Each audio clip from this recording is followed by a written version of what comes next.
numbers, I felt we did a lot of good things. Thought our first half was terrific. Really proud of the guys' first half.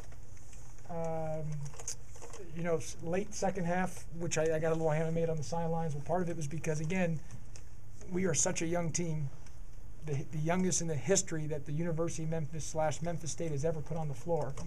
And one of the things that we have to grow and learn is when you have a team down, you can't start getting loosey-goosey. You can't start, you know, letting your guard down, because Central Florida is well coached with good players. And it's part of us understanding is you have to value each possession defensively and offensively.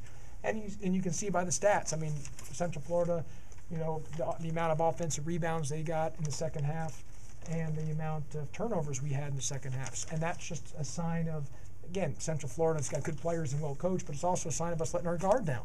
And that's part of a team that we cannot, you know, allow happen. That's stuff that we've got to grow from. Those are things that we did in November, December when we got up. And so, again, that's why I keep telling everyone we have a lot of room to grow with this team. I mean, we have not peaked. We have not nearly peaked. We have continued to get better. And but on top of that, though, I tell you, I was so proud of the guys' first half, and I was really proud of our defense defending the three-point shot. I thought we did a great job in that area. I thought we did a good job on Clanton overall, even though he hurt us on the glass. But Clanton's a really good basketball player. So is Marcus Jordan. So we were fortunate they missed some shots, obviously. But that's a good basketball team. That was a good win for Memphis. Stuff we can learn to grow from. And then, obviously, Saturday we got, I mean, there's no let-up. We got a very tough game versus Marshall on Saturday at Marshall. You were so worried about their bigness, but they couldn't run with you.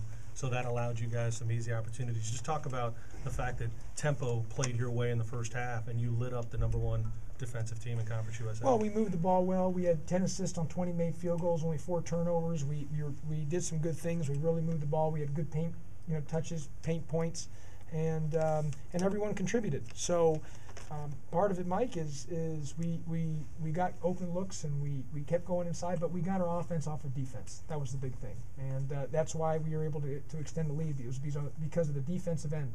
Josh, but you guys have really changed in the last few weeks. A few weeks ago, it was hard to find an offensive rhythm with this team, and now over the last few games, every game it seems that every time down, there's an idea, 1 or 2 or 3 different ways you guys can go. Is it just them learning from November to January?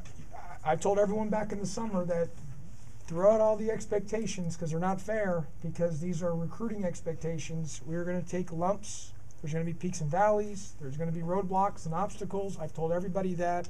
I told everybody that we have a long way to go, and so I understood, again, when you put the youth that we have on this team, it's going to take some time, and we're not there yet. We're not a finished product. We have a long way to go. We are getting better, but there's things that we got to continue to get better on. And but I also understood that back early on that it was going to take some time. It was just going to take some time, and we're not there yet. But you know, we're getting, as you can see, each game we're increasing in some areas, and that's a good sign. You see.